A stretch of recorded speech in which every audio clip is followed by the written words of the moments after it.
Belize is a melting pot of cultures, so unique, so varied, and so enchanting. Take a journey with us as we travel through the jewel. This is our Belize, our people, food, and culture. I am Sean Quillen, and today I am in Caye Caulker. Just 21 miles off the northern coast of Belize City, Caye Caulker is famous for its relaxing atmosphere, go-slow moto, friendly residents, and its beachy vibes. Surrounded by the Caribbean Sea, take a jump off the diving boards at the Split, snorkel with the nurse sharks and stingrays, enjoy a sightseeing wildlife adventure, or simply go slow with the freshly grilled seafood right on the beach. Manatees are protected under Belize's Wildlife Protection Act of 1981, with the last stronghold for Antillean manatees in the Caribbean. Protecting these unique creatures is important for conservation. These playful and gentle creatures can be found in the waters just offshore of Caye Caulker and in many of the country's marine reserves. Shipwreck is a cargo barge located north of the North Channel that was sunk in a hurricane about 30 years ago. Coral now surrounds it with sea fans and hard and soft type corals. With the rate of the growth of the coral over the years, it has become the home of many juvenile fishes. Shark Ray Alley is home to stingrays, nurse sharks, and a variety of tropical fish. The white-spotted eagle ray has a shiny and polka-dotted back with a plate-like teeth that helps them to eat small creatures like oysters and shrimp. They are often found in warm, shallow waters, normally near coral reefs where they feel safe to eat and mate, but are not afraid to leap away when the need arises. The nurse shark has a gray-brown coloring, and its uniquely shaped fins occupy up to a quarter of its total body length. They can grow an average length of 8 feet and up to 14 feet in length. They are slow-swimming bottom dwellers that live around reefs, sand flats, and the channels between mangrove islands. They are quite docile creatures. Discover Belize's bright coral reef formation of the largest barrier reef in the Western Hemisphere that has been protected for over 30 years at the Holchan Marine Reserve.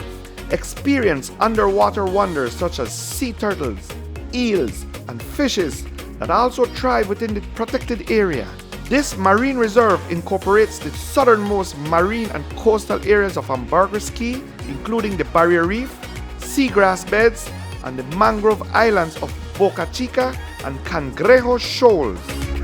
Belize is graced by the presence of one of the world's most endangered marine species. 3 varieties of sea turtles, the green, hawksbill, and loggerhead. These are regularly located between the coast and the barrier reef. They are drawn to Belize because of the ideal feeding and nesting grounds. The Atlantic green sea turtle is one of the most common turtles to see in Belize. They eat turtle grass and snack on jellyfish here and there. They can spend up to an hour in the water if they are just relaxing, but only 10 minutes if they are eating. They are one of the most targeted delicacies for sharks. They live between 80 to 100 years. Today we will explore Caye Caulker's island life with a closer look at the local seafood cuisine and its significant contribution to the livelihood of its people. We will bring you an up-close view to the sustainable stone crab fishing with local fisher folk. Caye Caulker was called Caye Caulker first. Well, according to the elders, it's actually Caye Caulker, which is cocoa plum. All back there, it was all cocoa plum.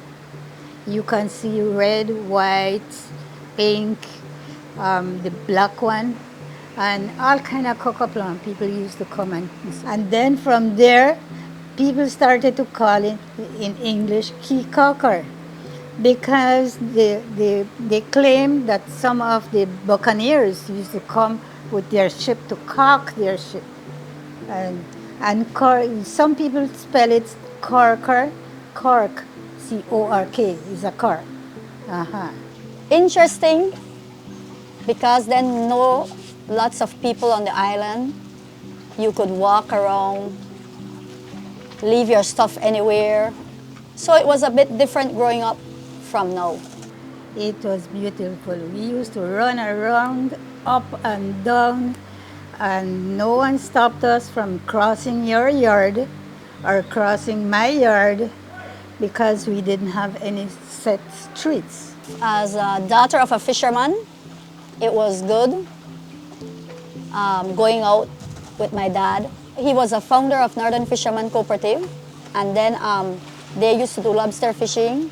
He used to do shark fishing, which they used to do gill net at that time. Some of his product he used to sell to the local market here, and some he used to export to Mexico. I remember my dad used to have like a smack. They used to call it a smack. It's like a big boat, big dory with two spines, and then to the middle it had like a box. So he used to go maybe Monday and wouldn't come back till Friday. When he comes back, it's because he only does one night at home, and that square we call it the well. So it's full of fish, but they're alive because the water goes in and out. Well, I have always loved the sea, you know. So growing up, I think I used to be the only daughter getting in so much trouble, you know. So it was interesting for me as a female, but it's hard being a female because all the male look at you like you're not good enough to do this, you know. I win the Fisher of the Year for 2021. It made me feel good, very good, because I never thought I could do it, you know. We catch snappers, groupers, we do bottom fishing, we do deep sea fishing. That's all we used to eat sometimes. Fish, yeah, we eat boiled fish, we eat salt fish, we eat any with ricotta, we eat it soup, we eat it any kind of way you do a fish, I have eaten it. We do trawling, we do lobster, we do stone crab. Stone crab is something that you find only like from Belize City up to going to Mexico. I don't know exactly why, but my dad has been doing it for 30 plus years, and then now we are doing it. We don't kill the crab. What we do is we take off one claw and we leave him with one claw. And it grows back the claw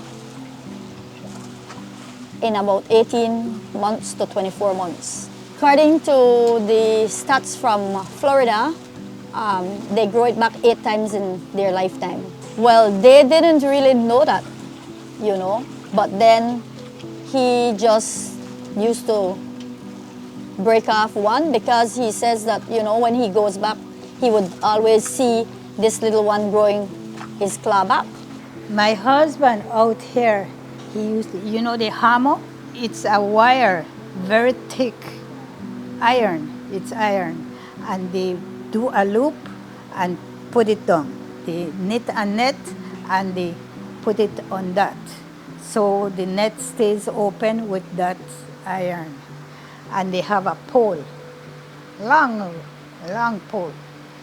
And they would go out here on the sea, not far away, maybe like between the reef and Caye Caulker, and they would dip out lobster right there. No, you can't do that. Those things are only dreams. No. I think what the fishermen need to do is try and bring in only the big fish, because personally I have areas where everyone knows we have where we put like an area where we fish. You know, in the old time, we used to get washing machines, stoves, and we put them there. So we could always go back there. So what we try to do is when we go fish, you know, we would get mostly like 8 inches, a fish that is 8 inches and up. You know, smaller than that it's like, you know, you're taking out resource that you don't need.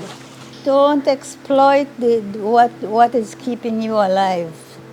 Because even from when I was a kid, I used to live like where Auntie is, Auntie's diner.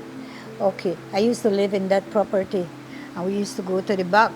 And when the north wind comes, the wave would come, and sometimes when there is a lot of lobster, it would come and leave 2, 3 lobsters, and we would go and pick it up.